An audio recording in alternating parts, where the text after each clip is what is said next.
सभी को जय मसीह की। हम आप सभी को हमारा पिता परमेश्वर की ओर से प्रभु यीशु मसीह के नाम से आप सभी को वचन की सेवकाई में बहुत बहुत हार्दिक स्वागत करता हूं। आज हम प्रार्थना के विषय पर प्रभु यीशु मसीह दिया हुआ कई निर्देश बाइबल में दर्ज किया गया है। उन निर्देशों में से एक निर्देश को द्वारा आज प्रार्थना हम किस रीति से करना चाहिए उस विषय पर हम पवित्र आत्मा के सहायता के साथ हम सीखेंगे। उससे पहला बहुत ही महत्वपूर्ण बात मैं आपका स्मरण में लाना चाहता हूँ। आप कृपया इस बात को आप लोग याद रखें, स्मरण रखें और आपका जीवन भर में इस व्यक्ति जिसके बारे में मैं बता रहा हूँ उसको सहयोग कीजिए। आपका प्रार्थना का जीवन प्रभु यीशु मसीह का सा सफलमय होगा। वो व्यक्ति और कोई नहीं है, पवित्र आत्मा परमेश्वर है। हमारा प्रभु यीशु मसीह का जो जन्म है वो पवित्र आत्मा के द्वारा हुआ। यीशु मसीह जब 30 वर्ष का हुआ, यीशु मसीह ने बपतिस्मा लिया। बपतिस्मा लेने के तुरंत बाद पवित्र आत्मा फिर से यीशु मसीह के ऊपर उतर आया। प्रभु यीशु मसीह सामर्थ्य से भरकर 3.5 वर्ष उसने सेवकाई को किया। इस 3.5 वर्ष का सेवकाई प्रभु यीशु मसीह ने पवित्र आत्मा का सामर्थ्य से, पवित्र आत्मा के सहायता से प्रभु यीशु मसीह ने पूरा किया है। यीशु मसीह का सेवकाई में हम 2 अलग अलग हिस्सों में हम देख सकते हैं। यीशु मसीह का सेवकाई का जीवन का जो पहला हिस्सा है, प्रभु यीशु मसीह पवित्र आत्मा के द्वारा प्रार्थना में पिता के साथ समय बिताया। और यीशु मसीह का 3.5 वर्ष का जीवन का दूसरा हिस्सा जो है, हमारा प्रभु यीशु मसीह पवित्र आत्मा का सामर्थ्य के द्वारा, पवित्र आत्मा के सहायता के द्वारा लोगों की सेवा किया और परमेश्वर के राज्य बढ़ाया। उसी तरह यीशु मसीह जब मानव जाति का पापों के लिए जब उसका मृत्यु होता है, पवित्र आत्मा प्रभु यीशु मसीह को मरे हुए में से उसे जिलाया। हमारा प्रभु यीशु मसीह स्वर्ग में जाने के बाद उसी पवित्र आत्मा को कलीसिया पर अर्थात हम पर उंडेल दिया है, क्योंकि हम पवित्र आत्मा का सामर्थ्य पाकर, पवित्र आत्मा की सहायता से जो राज्य का सेवा जो प्रभु यीशु मसीह ने शुरू किया है, वो सेवकाई को हम आगे बढ़ा सके। आप सबको एक चीज पता होना जरूरी है, जब हम यीशु मसीह को विश्वास करते हैं उस समय पवित्र आत्मा के द्वारा हम नए सिरे से जन्म लेते हैं। जिस प्रकार यीशु पवित्र आत्मा के द्वारा जन्म लिया, उसी प्रकार जब हम हमारे पापों के क्षमा के लिए जब हम बपतिस्मा लेते हैं, बपतिस्मा के तुरंत बाद हमारे ऊपर पवित्र आत्मा का सामर्थ्य उतरता है। प्रेरितों के काम 1 अध्याय 8 का वचन में हम लोग देखते हैं, जब पवित्र आत्मा तुम पर आएगा तुम सामर्थ्य पाओगे। यरूशलेम में, सारा यूदाया में, समारिया में, पृथ्वी के छोर तक मेरा गवाह होगे। पवित्र आत्मा सामर्थ्य हम पर इसलिए उतरता है कि हम यीशु मसीह का जीवित गवाह बन सके। हमारा यीशु मसीह का जीवित गवाह बनने में, हमारे यीशु मसीह के समान हमारा जीवन में भी 2 हिस्से होते हैं। हमारा जीवन का एक हिस्सा है पवित्र आत्मा के द्वारा यीशु के समान पिता के साथ प्रार्थना में हम समय बिताए, पिता के द्वारा प्रभु यीशु मसीह का गुण स्वभावों को धारण करें और यीशु मसीह का रूपांतर में हम बदलते जाए। और उसी तरह हमारा जीवन का जो दूसरा हिस्सा है, यीशु मसीह जो राज्य का सेवा जो हमारे हाथ में दिया है, वो सेवकाई को हम पवित्र आत्मा के द्वारा यीशु मसीह का आगमन तक उसे हम बढ़ाते जाए।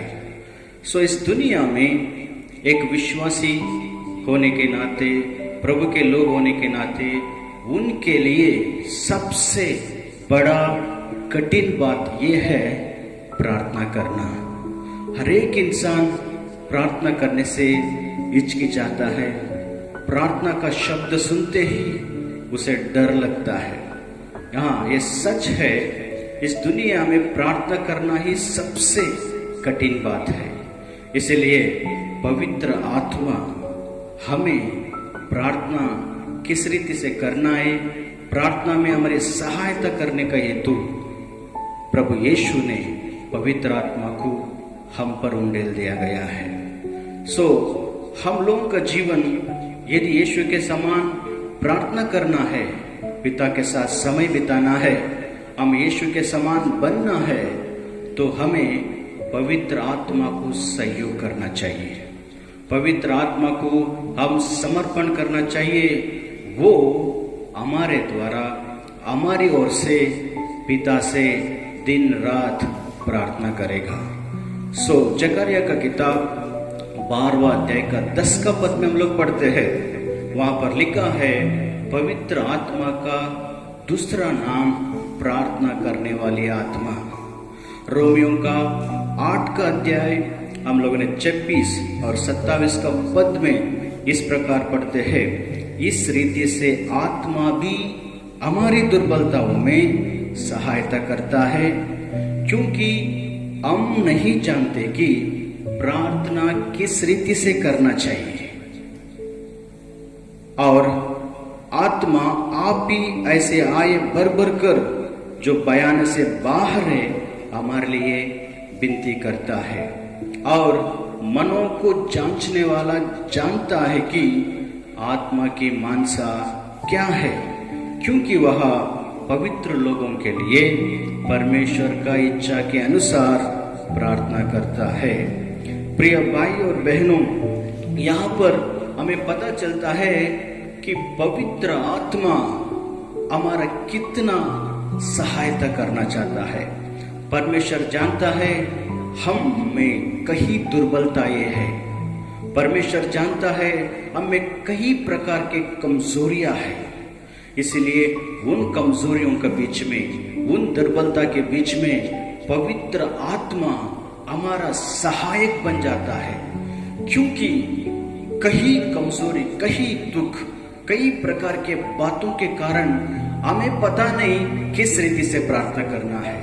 इसलिए पवित्र आत्मा जो हमें दिया गया है, हम पर जो उंडेला गया है, वो पवित्र आत्मा हमारे द्वारा, हमारी ओर से आहे भर कर जो बहाने से बाहर है, हमारे लिए वो विनती करता है, हमारे लिए वो प्रार्थना करता है।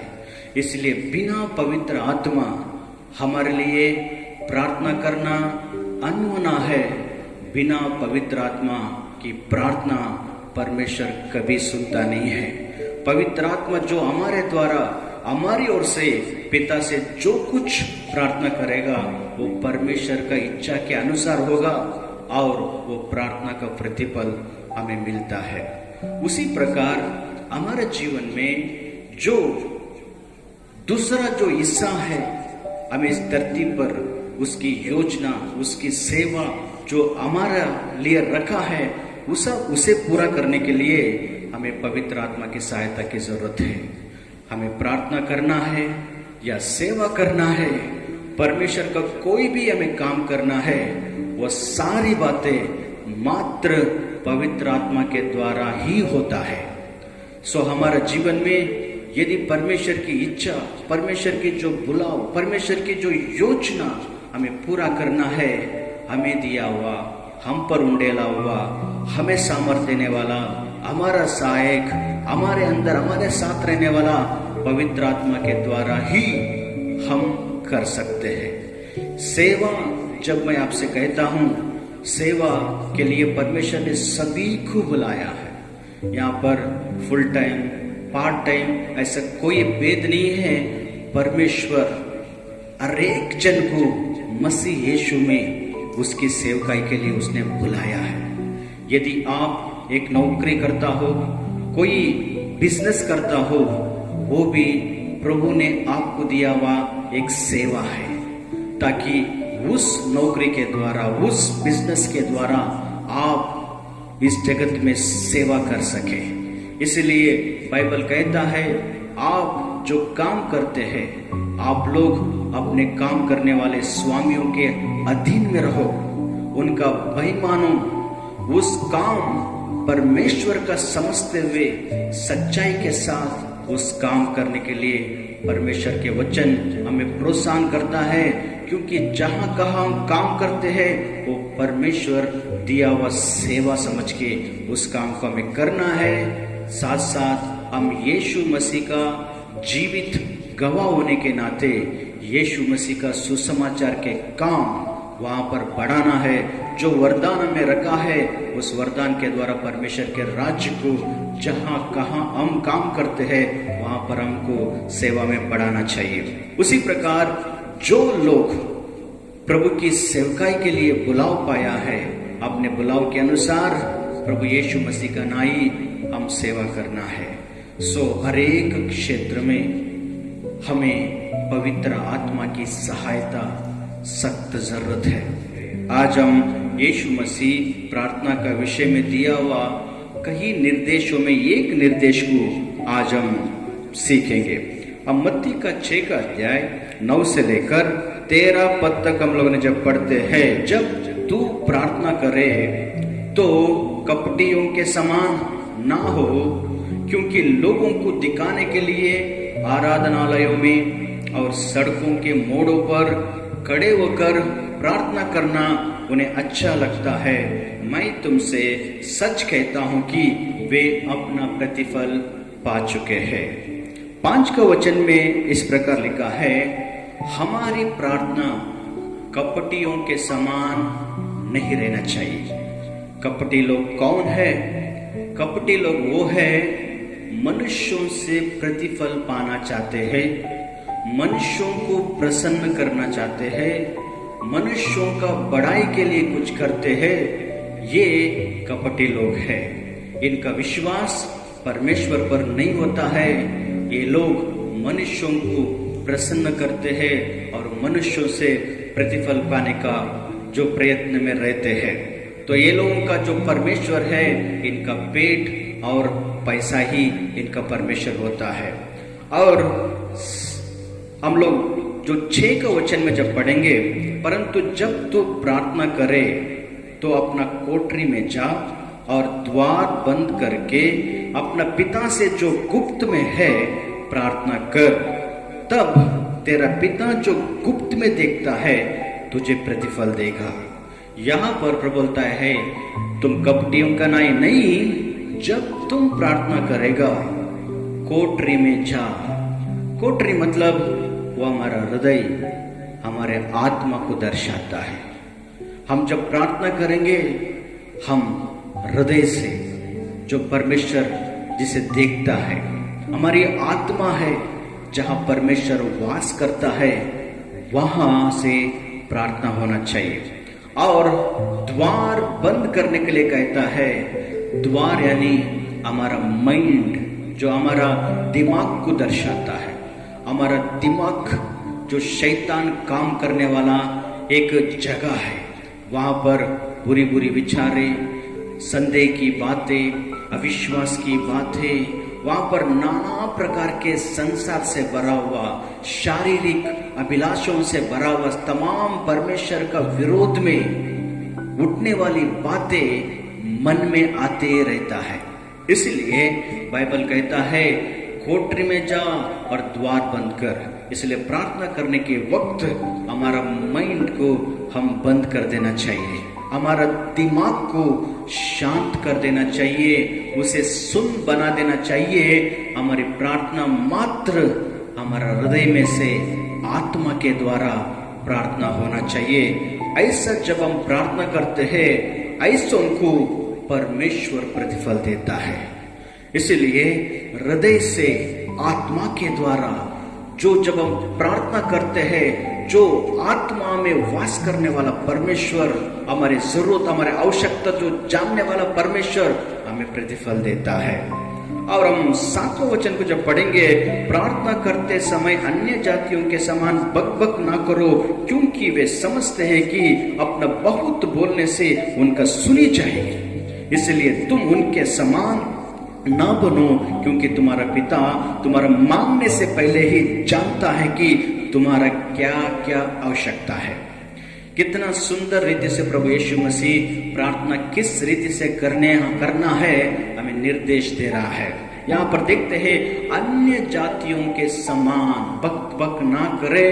इसका अर्थ है अन्य जातियों वे होते हैं जो लोग परमेश्वर को नहीं जानते, जिन्हें परमेश्वर का वचन का ज्ञान नहीं है, परंतु हम उद्धार पाया हुआ हमें जानते हैं कि परमेश्वर कौन है।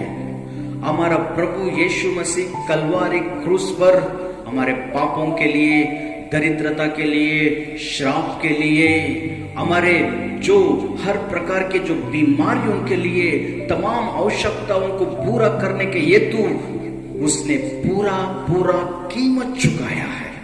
इसलिए हम जानते हैं हमारा प्रभु कौन है, हमारे लिए क्या किया है। इसलिए हमें बक बक करने की आवश्यकता नहीं है।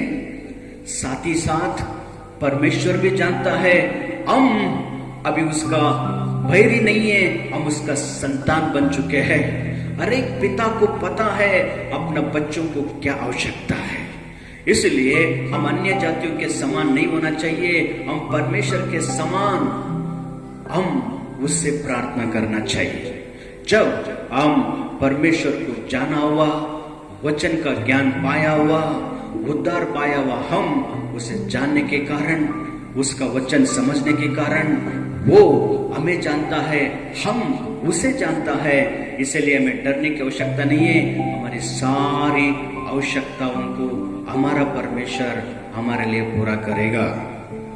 अब हम मत्ती का 6 का अध्याय 9 से लेकर 13 वचन तक परमेश्वर ने यहाँ पर 10 बातों को मन में रखने के लिए कहा है।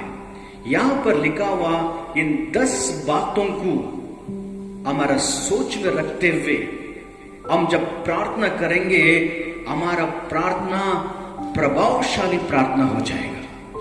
क्योंकि यहाँ पर 10 बातों को प्रभु यीशु मसीह ध्यान में रखने के लिए प्रार्थना का रीति को सिखाया है। किस रीति से प्रार्थना करना चाहिए। प्रार्थना करने का रीति में 10 बातों को हमें याद रखने की सख्त जरूरत है। इन 10 बातों को हमारा मनों में, हमारा स्मरण में रखते हुए जब हम प्रार्थना करेंगे, हर एक प्रार्थना जो आप करता है वो प्रार्थना प्रभावशाली में बदल जाएगा। तो मैं पढ़ना चाहता हूं मत्ती का 6 का अध्याय 9 से लेकर 13 तक। अतः तुम इस रीति से प्रार्थना किया करो, ये हमारे पिता तू जो स्वर्ग में है, तेरा नाम पवित्र माना जाए, तेरा राज्य आए, तेरी इच्छा जैसा स्वर्ग में पूरी होती है वैसा पृथ्वी पर भी हो।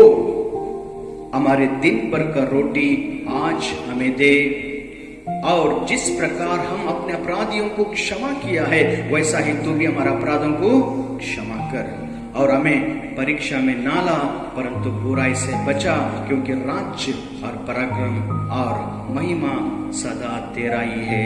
आमीन। इस यीशु ने सिखाया हुआ प्रभु की प्रार्थना में 10 बातें हैं। हर एक प्रार्थना करने वाला का सोच में होनी चाहिए, उस सोच के साथ प्रार्थना करना चाहिए। तो मैं इसमें से आपको एक एक करके बताना चाहता हूं। सबसे पहला प्रभु बोलता है परमेश्वर को, ये हमारे पिता तू जो स्वर्ग में है। सो प्रभु यीशु मसीह स्वर्गीय परमेश्वर को परिचय करा के दे रहा है। आज से आप उसको देखकर भयभीत होने की आवश्यकता नहीं है। मैं उसका इकलौता पुत्र हूं। मुझे आप लोग विश्वास करने के नाते तुम भी आज से उसके संतान हो। जिस प्रकार मैं स्वर्गीय परमेश्वर को ये पिता कह के पुकारता हूं, उसी प्रकार आज से जब जब तुम प्रार्थना करोगे तब तब तुम स्वर्गीय परमेश्वर को देखकर भयभीत होने की जरूरत नहीं है। आप बच्चों के नाई उसे ये पिता करके आप कहो, पुकारो।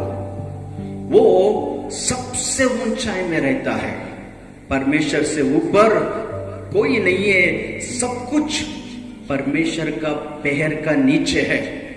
इसीलिए शास्त्र में लिखा है, स्वर्ग परमेश्वर का सिंहासन है, धरती उसकी पादासन है। इसलिए प्रार्थना करने वालों को विश्वास होना चाहिए, परमेश्वर मेरा पिता है। मेरा पिता सबसे ऊंचाई में रहता है, सब पर अधिकार रखता है, सब पर राज्य करता है, सब कुछ उसका अधीन में है। उसको पिता कहकर मैं जब प्रार्थना करता हूं, मेरे हर एक आवश्यकताओं को पूरा करेगा। ये सोच हमारे में होना चाहिए। ये सोच प्रार्थना करने वाले के व्यक्ति को होएगा। अभी परमेश्वर को देख के भयभीत नहीं होना चाहिए। वो मेरा पिता है, सबसे ऊंचाई, सबसे बड़ा, सब पर अधिकार रखता है, वह सब पर राज करता है। उसके लिए कोई बात असंभव नहीं है। मेरी सारी आवश्यकता मेरा पिता, उसके संतान मेरा जीवन में पूरा करेगा। और बात में लिखा है, तेरा नाम पवित्र माना जाए। प्रार्थना करने वाला आप और मैं याद रखने वाली जो तीसरी बात है कि हमें इस चीज को याद रखना चाहिए, मैं उसका बच्चा हूं, वो मेरा पिता है। हर एक बेटे के हाथ में पिता का नाम को बदनाम करना या आदर करना उसके हाथ में होता है। हर एक बेटे के हाथ में पिता को महिमा करना या अनादर करना उसके हाथ में होता है। इसलिए धरती पर जीने वाला मैं और आप प्रभु यीशु मसीह के द्वारा हम परमेश्वर के संतान, परमेश्वर का पवित्र कहलाया गया है। जो परमेश्वर ने हमें पवित्र किया है, हमें अपवित्र होने कभी नहीं देना चाहिए।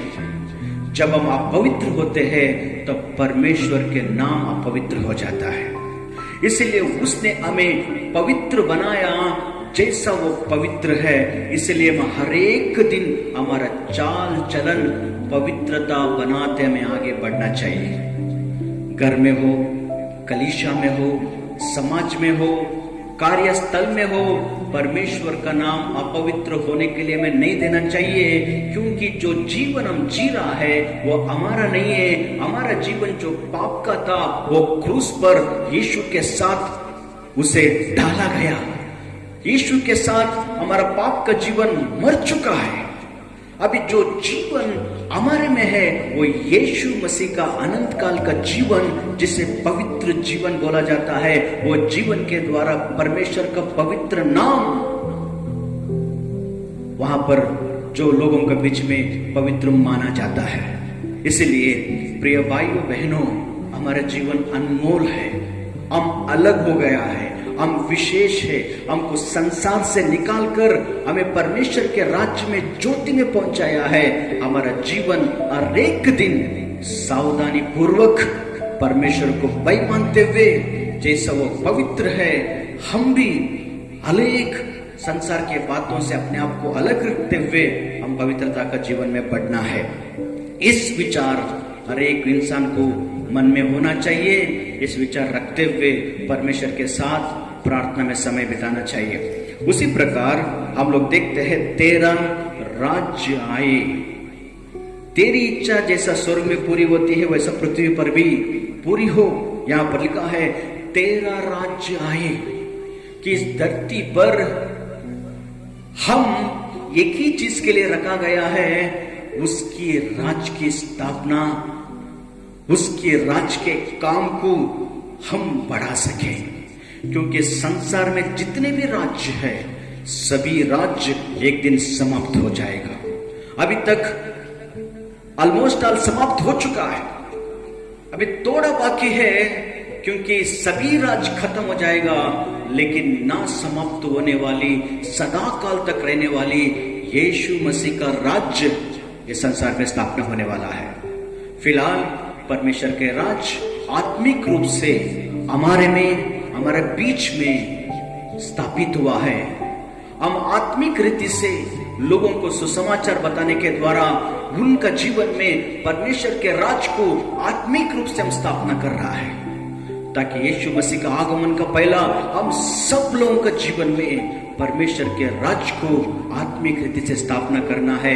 क्योंकि जिसका जीवन में आत्मिक रीति से परमेश्वर के राज की स्थापना हुआ है, वे लोग यीशु मसीह का सदा काल का राज्य में राज्य करने वाले बनेंगे। इसलिए सेवा आपका नहीं है, प्रभु यीशु का है। राज्य आपका नहीं है, प्रभु यीशु मसीह का है। मैं और आप, हम सब लोग उसके राज्य में काम करने वाले सहकर्मी लोग हैं। इसलिए हम उसका राज्य में, उसका सेवा, उसका कलीसिया में हम काम कर रहा है। अंत में वो हमें पुरस्कार देगा। इसलिए उसके राज्य के काम ने ना मेरी इच्छा, ना आपकी योजना, उसके राज्य में मात्र उसकी इच्छा, उसकी योजना पूरा होता है। जैसा स्वर्ग में पूरा होता है, वैसा परमेश्वर के राज्य में भी हम उसकी इच्छाओं को पूरा करने वाले लोग बनना चाहिए। उसी प्रकार हम लोग देखते हैं, हमारा दिन भर का रोटी आज हमें दे। ये चटवा बात है, मन में रखने वाली बात। यहाँ पर हम लोग देखते हैं कि आज का दिन भर का रोटी आज दे। प्रभु का विश्वासी जो उद्धार पाया और परमेश्वर के संतान हर एक दिन परमेश्वर पर विश्वास रखकर, परमेश्वर पर निर्भर होकर, परमेश्वर को अपना सहारा मानकर जीना है। आकाश के उड़ने वाले पक्षियों को देखो, परमेश्वर उन्हें भूलता नहीं, उन्हें हर दिन उनका भोजन उन तक पहुंचाता है। हम पक्षियों से भी बढ़कर है, इसलिए हमारा विश्वास मनुष्य पर, हमारे सहारा मनुष्य पर कदाचित नहीं होना चाहिए। हमारे भरोसा, हमारा विश्वास, हमारा सहायता हमारा प्रभु यीशु मसीह है। इसलिए जब उसे आपके सहारा मानकर, उसे अपना आधार मानकर, उसे अपना विश्वास मानकर, उस पर निर्भर होकर आप हर दिन जिएंगे, आपको हर दिन आपकी आवश्यकता स्वयं परमेश्वर पूरा करेगा। उसी प्रकार हम लोग देखते हैं, जिस प्रकार हमने अपना अपराधियों को क्षमा किया, उसी प्रकार तू भी हमारे अपराधों को क्षमा कर। तो प्रभु यीशु मसीह कलवारी क्रूस के दौरान उसने हमारे पापों को क्षमा कर दिया।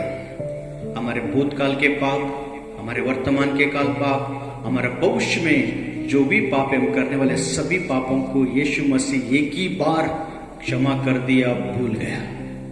क्षमा करने का हृदय प्रभु यीशु मसीह का है। वह हृदय उद्धार के दौरान हम सबको दिया है। उस हृदय आपके पास है, आपकी हर प्रार्थना सुनी जाएगी। यदि आप में कड़वाहट है, गुस्सा है, क्षमा नहीं कर रहा है, आपका मन में विरोध है, आपकी प्रार्थना कभी सुनाई नहीं जाएगा। क्योंकि यीशु मसीह का हृदय, क्षमा के हृदय, वो हृदय हमें दे चुका है। वो हृदय के साथ हम जैसा यीशु ने क्षमा किया, वैसा ही हम दूसरों को हम क्षमा करना है। उसी प्रकार हम अंत में देखते हैं, हमें परीक्षा में नाला और बुराई से हमें बचा। इसलिए प्रभु यीशु मसीह का जीवन में कई परीक्षाओं में गुजरा, हर एक परीक्षाओं में उसने जय पाया, उसने पाप कभी नहीं किया। तो इसलिए जब तक हम जिंदा है, हमारे जीवन में परीक्षा आएगा। इसलिए प्रार्थना का जीवन सख्त जरूरत है, हम परीक्षाओं पर जय पा सके। बुराइयां दुनिया में भर के है, इन बुराइयों से बचना है, हमें प्रार्थना की जरूरत है। प्रभु बुराई मेरी इंतजार कर रही है, परीक्षा मेरी इंतजार कर रहा है, आज मैं तेरे चरणों में हूँ, मुझे परीक्षा से बचा, मुझे बुराई से बचा। इसलिए बुराइयां और परीक्षा इस दुनिया में है, ये सोच आप में रहेगा, आप जरूर घुटना टेककर प्रार्थना करेगा। और उसके बाद में अंत में हम लोग ने देखते हैं, हम लोग परमेश्वर बोलते हैं क्योंकि जो राज्य, पराक्रम और महिमा सदा तेरा ये, आमीन। इसलिए इस धरती पर मेरा अपना कुछ भी नहीं है, राज्य भी उसी का है, सामर्थ पराक्रम उसी का है और महिमा भी उसी का है।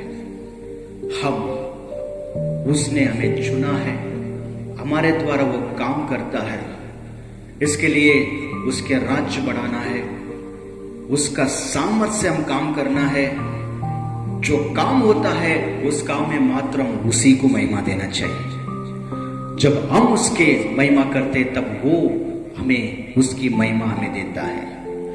वो उसकी महिमा हमें देना अलग है, उसकी महिमा हम चुराना अलग है। शैतान ने, जो लूसीफर था, उसने ये परमेश्वर की महिमा चुराया, स्वर्ग से उसको धरती पर गिरा दिया गया। प्रभु ने कहा मेरी महिमा मैं और किसी को नहीं दूंगा। इसलिए हम डर के साथ, भय के साथ, भक्ति के साथ, विश्वास योग्य बनकर हम उसका राज्य का काम, उसका सामर्थ्य से, उसकी महिमा के लिए करना चाहिए। यही परमेश्वर की इच्छा है। यहाँ पर 10 बातों को आप एक एक देखेंगे। 10 बात हमारा मन में होना है। वो बातों को मन में रखते हुए हम प्रार्थना करेंगे। वो प्रार्थना परमेश्वर का इच्छा के अनुसार की प्रार्थना हो जाएगा और वो प्रार्थना सामर्थ्यशाली प्रार्थना में बदल जाएगा। इसलिए परमेश्वर ने अपने पुत्र यीशु मसीह के द्वारा प्रार्थना किस रीति से करना है, उस प्रार्थना का निर्देशों को कई जगह पे दिया है। आज उसने दिया वो कई निर्देशों में से एक निर्देश को आज हमने सीखा है, सुना है। इसलिए मैं आपसे नम्र विनती करता हूं, इस वचन को अपने आप को समर्पण करो, इस वचन पर आप मनन करो, इस वचनों को बार बार आप पढ़ो। अपना जीवन वचन अनुसार जीने के लिए अपने आप को पवित्र आत्मा को समर्पण करो। हम ना तो बल ना शक्ति, पर आत्मा से, पवित्र आत्मा से सब कुछ होगा। इसलिए पवित्र आत्मा हमें इसीलिए दिया है, हमसे कुछ नहीं होएगा, लेकिन पवित्र आत्मा जिसके पास है, जिसके अंदर है, जो पवित्र आत्मा को सहयोग करता है, तो पवित्र आत्मा का सहायता लेता है, उसके लिए सब कुछ संभव हो जाता है। क्या पवित्र आत्मा का सहयोग करेगा? क्या पवित्र आत्मा का सहायता लेगा? क्या हर दिन पवित्र आत्मा को स्मरण करेगा? क्या आप लोग हर समय पवित्र आत्मा का उपस्थिति महसूस करेगा? वो मेरे दाहिने में, वो मेरे बाएं में, वो मेरे सामने, वो मेरे पीछे, वो मेरे हृदय में, वो मेरे चारों ओर है। उसका उपस्थिति महसूस करो, उसका सहायता, उसके द्वारा, उसके सामर्थ्य से आप आगे बढ़ो। यीशु के समान आपका जीवन 2 हिस्सा बनकर परमेश्वर की महिमा करना है। एक हिस्सा प्रार्थना के द्वारा पिता के साथ समय बिताना है। आप यीशु के समान बन जाओगे। और बाकी आधा हिस्सा आप जब सेवा करेंगे, वो सेवा यीशु के समान आप सेवा करने वाले बन जाएंगे। प्रभु इस वचनों के द्वारा आपको आशीष करे। प्रभु मैं आपको धन्यवाद करता हूँ, इस वचनों के द्वारा तुमने हमें उत्साह किया है, हमारा विश्वास को बढ़ा है, प्रार्थना किस रीति से करना है, यीशु मसीह सिखाया हुआ उस निर्देश को हमें बताया है। पवित्र आत्मा सेवकाई के लिए, प्रार्थना का जीवन के लिए कितना जरूरी है, आज हम सीखा है। प्रभु इस वचन के द्वारा हमारा प्रार्थना का जीवन में बदला, इस वचन के द्वारा हमारा सेवकाई का जीवन में बदला। इस देश भर में जो कोरोना से लोग मर रहा है, हम परिवर्तन लाने वाले बने, यीशु के समान उठ प्रकाशमान होकर हमारा देश को राहत देने वाले बने। प्रभु जो वचन सुना सबको तेरी आत्मा से भर दे, तेरी अभिषेक से भर दे, हर एक जीवन में पवित्र आत्मा का सामर्थ्य उतरे। उनका जीवन यीशु ने जिस प्रकार पिता की इच्छा को पूरा किया, उसी प्रकार यीशु ने दिया हुआ सेवा को हम पूरा करने के लिए हर एक जन को ये पवित्र आत्मा तो सहायता कर। धन्यवाद, आपने प्रार्थना सुना। सबका जीवन तेरे लिए प्रकाशमान हो जाए। प्रार्थना सुना, धन्यवाद। सारी महिमा तुझे देते हुए प्रार्थना यीशु मसीह के नाम से मांगते हैं स्वर्गीय पिता। सब बोलेंगे आमीन। God bless you. प्रभु यीशु मसीह का अनुग्रह, पिता परमेश्वर का प्रेम, पवित्र आत्मा का सहभागित्व आपके साथ रहे। यीशु मसीह का दूसरा आगमन तक रहे। फिर अगले रविवार हम मिलेंगे। तब तक प्रभु की शांति आप में बने रहे। God bless you. Thank you. आमीन।